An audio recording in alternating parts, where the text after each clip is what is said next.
آج کے جوانوں کو جن چیزوں کو سمجھنے کی ضرورت ہے وہ اچھی طرح سے سمجھیں، اچھی طرح سے سمجھیں، بلکہ صاف صاف میں کہنا چاہوں اے نوجوانوں، تمہاری یہ جوانی تمہارے ہاتھوں میں امانت ہے، اس کو چاہے برباد کرو چاہے اس کی حفاظت کرو۔ اللہ نے تم کو ایمان عطا فرمایا، تم کو صحت عطا کی، تم معصوم پیدا ہوئے، تم ڈرگسٹ بن کر نہیں آئے، تم ڈرنکر بن کر نہیں آئے، تم سموکر بن کر نہیں آئے، تم ڈانسر بن کر کے نہیں آئے، تم پاک صاف آئے مسلمان کے گھر میں پیدا ہوئے۔ اب اس دنیا میں رہ کر کے تم یا تو زناکار، بدکار، فیشنی، آوارہ، فضول خرچی، ڈانس، میوزک اور یہ تمام چیزوں سے تمہاری زندگی برباد۔ جناب رسول اللہ صلی اللہ علیہ وسلم کو جن باتوں کا سب سے زیادہ غم اور فکر تھا ان میں یہی بات تھی کہ میری امت کے جوان تباہ نہیں ہونے چاہیے، جس تباہی کا شکار اس وقت یہاں کے بے شمار نوجوان ہو رہے ہیں۔ اور مزید مشکل یہ ہے کہ والدین بھی کہہ نہیں پاتے، سکولوں کے ہمارے ٹیچرز بھی کہہ نہیں پاتے، اور سوسائٹی میں اور کون کہے گا۔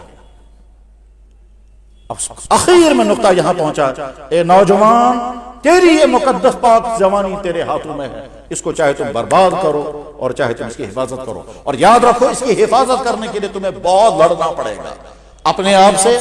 اپنی چاہتوں سے، اپنے غلط شوقوں سے، اپنے نفسانی جذبات سے، اور سوسائٹی کے بہت سارے طبقوں سے تمہیں لڑنا، تب تم اپنی جوانی کو بچا سکو گے، تب تمہارا ایمان بچے گا۔ ایسا ہو سکتا ہے کہ تم ایسی جگہ رہو جہاں تمہارا ایمان چھن جائے، تم کو پتہ بھی نہیں چلے۔ مثلا لڑکی ستا ہو جائے، اچھا مس بار بار کیا پتا خدا اچھا تھی کہ نہیں،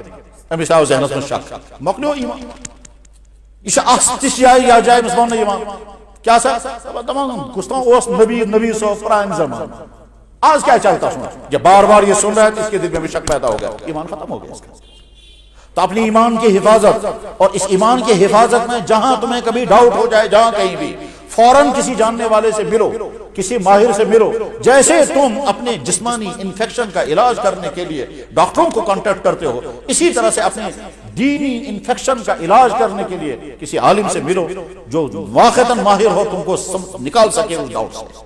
میں ایسے بے شمار جوانوں کو جانتا ہوں جن جوانوں کو بیچاروں کو طرح طرح کے ڈاؤٹ ہو جاتے ہیں، اور پھر وہ پوچھتے ہیں، پھر اللہ فیصلہ کرتے ہیں تو ہدایت کی طرف واپس آتے ہیں۔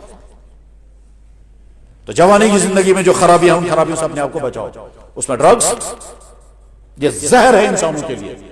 1400 سال پہلے اللہ کے نبی علیہ السلام نے جب شراب کو حرام کیا تھا اس وقت یہ سارے ڈرگز نہیں تھے، صرف شراب تھی،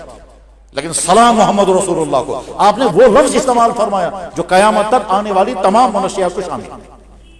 اس وقت اگر حرام کرتے کہ کیا شراب حرام ہے، اس کے علاوہ اور کوئی نشے کی چیز، الکوہل صرف شراب تھا بس، اور وہ بھی 3-4 چیزوں کا بنتا تھا، کھجور کا، انگور کا، بس یہ 3-4 چیزوں کا۔ لیکن اللہ کے نبی نے اس وقت ایک لفظ استعمال فرمایا، آئندہ جو بھی نشے والی چیز ہوگی وہ سب حرام۔ اب جتنی نشے والی چیزیں ہیں وہ سب اسلام نے حرام کر دی ہیں، اس لیے نہیں حرام کیے ہیں کہ اللہ کا کوئی نقصان ہو جائے گا، میں نے چیز پیدا کی تھی یہ استعمال کریں گے تو میرا خزانہ جو ہے وہ خالی ہو جائے گا، سٹاک ختم ہوگا، نہیں، وہ چونکہ تم کو نقصان پہنچانے والی ہیں، تم برباد ہو جاؤ گے اس کی وجہ سے۔ میں نے ایسے نہ جانے کتنے برباد شدہ گھر اور نہ جانے کتنے برباد شدہ نوجوان دیکھے ہیں جو ڈرگس میں پھنس گئے، وہ کسی کام کے قابل نہیں، اب ان کی صحت بھی برباد ہو گئی، ان کا عقل بار گیا۔ جس نے 2 یا 3 مرتبہ یہ ڈرگس استعمال کر لیا اس کے بعد اس سے نکلنا بہت مشکل ہے۔ پھر ڈرگس کرنے کے لیے، ہیروئن کے لیے روزانہ 5-6 ہزار روپے کا سرمایہ چاہیے، وہ آئے گا کہاں سے؟ پھر لڑکے لیپ ٹاپ بیچتے ہیں، پھر موبائل بیچتے ہیں، پھر گھروں میں چوریاں کرتے ہیں، پھر یہاں تک نوبت پہنچتی ہے کہ گڑیا میرے پاس آئی، سچ میں وانا دبن ہے اجداز دای خر مطلب کیا کیا گو دبن تیس مطلب کان خطر دبن میں ہش لچو سچاسان وشان امس کار پہ نیندر سری میں کنورٹ کر کیا مطلب دبن تم چھ اخ کنورٹ نمس کڑس تا چون ہتن کتا چارو سچو وہ چھ نہ پونسے نہ وچ وچان امس کار پہ نیمن امس بیا کنورٹ تو ڈرگس سے اپنے آپ کو بچاؤ۔ اس وقت کا ماحول جو ہے وہ بے پردگی کا ماحول ہے، ہماری بیٹیاں، ہماری مائیں، ہماری بہنیں اٹریکٹیو لباس پہن کر کے اور پرکشش بن کر بناؤ سنگار کر کے پھر رہی ہیں، ظاہر ہے وہ کہتی ہیں مجھے دیکھو، مجھ سے ملو، بلکہ ایک قدم اور آگے بڑھ کر اب تو بہت سارے لڑکے وہ شرٹیں پہنتے ہیں جن شرٹوں میں لکھا ہوا ہوتا ہے میں آپ کے انتظار میں ہوں، شرٹوں میں لکھا ہوا ہوتا ہے کیا آپ مجھے انٹرسٹڈ ہیں یا نہیں، ہم یہی سے دعوت دے رہے ہیں گناہوں کی۔ اس ایسے ماحول کے اندر آپ ڈرگ سے، منشیات سے، غلط افیئر سے، میوزک ڈانس سے اپنی جوانی کو بچائیں، اور یہ تب تک آپ کو اپنے آپ کو ہولڈ پر رکھنا ہوگا جب آپ کا نکاح کا وقت آئے گا، اس وقت پتہ چلے گا آپ پاک دامن ہیں یا بیڈ کر رہے ہیں۔ اگر آپ پاک دامن ہیں تو آپ کو بہت بڑا میڈل جناب محمد رسول اللہ کی طرف سے، ہماری طرف سے نہیں، آپ کے گھر والوں اور آپ کے سکول کالج کی طرف سے نہیں، محمد رسول اللہ کی طرف سے آپ کو میڈل ہے۔ اور وہ کیا؟ حضور نے فرمایا قیامت کے دن جب کہیں سایہ نہیں ہوگا، 7 آدمی عرش کے سائے کے نیچے ہوں گے، دوسرے نمبر پر وہ جوان جس جوان نے اپنی جوانی تمام برے کاموں سے بچا لیا۔